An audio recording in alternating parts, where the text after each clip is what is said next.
would you build a appraisal system that actually has a metric for psychological safety? You know, how do you measure that first off? And then once you measure it, how do you build something to promote people based on those metrics? So, you know, performance still matters, of course, but it's about something more balanced. And it's not just what somebody performs or how they perform, but how did they get there? That really matters. You know, did they climb the knives in someone's back to achieve their new rank? Or did they try and bring people with them? Were they good at giving away credit? Were they good at taking accountability? Did they push boundaries? You know, the behaviors really matter. One of the things that I respect about the Marine Corps is when Marines go through OCS, they go through something called the LRC, the Leadership Reaction Course. They're like 20 mini obstacle courses. They're like problem solving courses, you know, take 3 planks of wood of different size, get across the water hazard with all your Marines and materiel, for example. And when the Marines are evaluated, how well they performed, of all of the things that are evaluated, at nowhere on that list is did they make it to the other side. There's not even a checkbox. Because the Marines understand that sometimes bad leaders suffer mission failure, and sometimes good leaders suffer mission failure, and sometimes bad leaders enjoy mission success. So simply acknowledging if they completed the mission is not enough. The way they're evaluating their leaders is, do they have the qualities of a good leader? Because if somebody possesses the qualities of a good leader, they're more likely to enjoy mission success more often. And so I think it's some more of those qualitative evaluations that we need more of, quite frankly, in all organizations. And one of the ways you do that, it's not the only way, is peer review. You know, the Army Rangers struggle with this as well.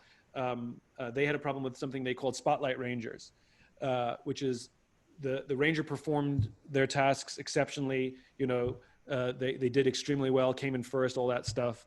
The instructors were very impressed by them, but as soon as the spotlight was turned off and the instructor wasn't there, that person was a bastard and was trusted by none of the other Rangers.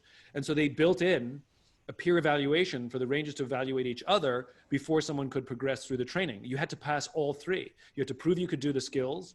You had to prove that the instructor liked you and thought you were good. And you had to show up well for the other Rangers. So I think peer review is a great way to do it, but how we achieve things, not just that we achieve things, is extremely important to consider. Yeah, I think we've looked at, and you'll see it in discussions all the time, 360 feedback, 360 review.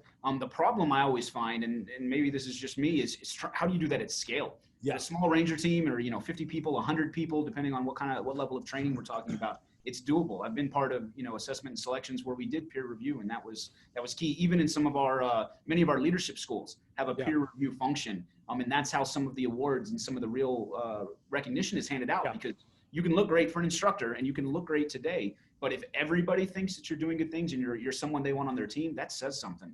Have you found any companies, and you don't have to name the one, but have you found any companies that's been able to do that at scale? So first of all, just as an aside, not all 360 reviews should be used as a promotional or evaluation tool, because then what happens is you don't necessarily get honest feedback. Then you have back alley deals being made. I'll give you a good one if you give me a good one, because it's in our mutual interest to do this. Gotcha. So sometimes those 360 reviews should not be used for evaluation purposes, and the results don't necessarily need to show up in anyone's file, but rather they should be used for coaching purposes. Because you're more likely to get honest feedback. And so, for example, when we do our 360s in our group, we always have a little speech that goes first. First of all, they're not used for promotion, they're used for coaching. And there's a little speech that goes first that says, we want everybody here to grow and do better and do well and work to their maximum potential, which means you're gonna get feedback from people on your team who you might outrank 3-4 levels.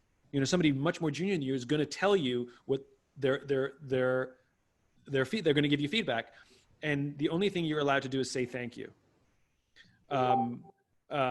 because they don't want to give you this feedback. It's easier for them not to give you this feedback. Trust me, they don't want to be here right now, but they're going to give you this feedback because they think it's important that you hear this. And if it rings true, then say thank you. And if it doesn't ring true and you just want to dismiss it, you can still say thank you. And the way we do it is we have everybody before the meeting.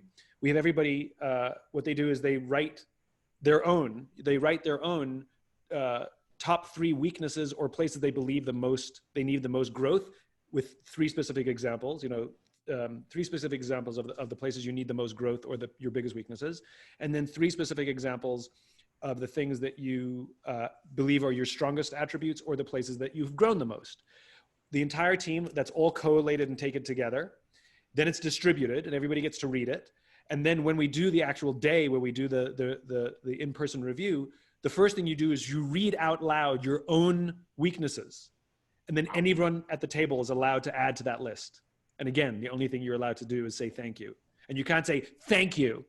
There's somebody there to shut that down. And then the amazing thing is, you'll find out some of your blind spots. And we always say if it makes you angry, it's probably true. And then we do that you get to listen to everybody share you share your top 3 strengths, then everybody gets to add to the list, and you'll discover things that you do to help people that you didn't even know you had. It's an amazingly powerful thing. But the most important thing is it's used as a growth tool, not as an evaluation tool. So we have to find the right balances of all these things.